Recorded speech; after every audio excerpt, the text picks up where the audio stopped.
पापड आणताना तळायला हा तेल ठेवलंय गरम कराय पापड घेऊन या. कसलं उडदाचं हे तळायला काय आणलं ते किती आणलं?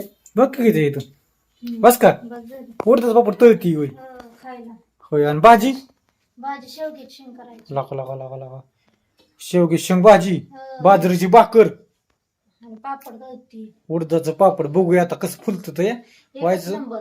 व्हायचं नरम आहे बरं काय वाळलं आता नाही. काय झालं ही गार पडली हवा ना है का नाही पण मग चांगला आहे तो का हा.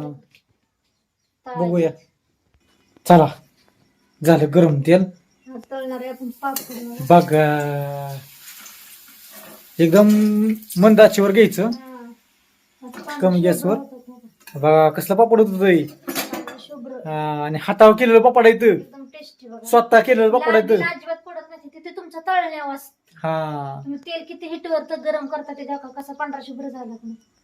टेस्ट तर एक नंबर आहे एकच नंबर. या चला. उडदाचं पापड खायला करा लाईक है का नाही आता करून करून करून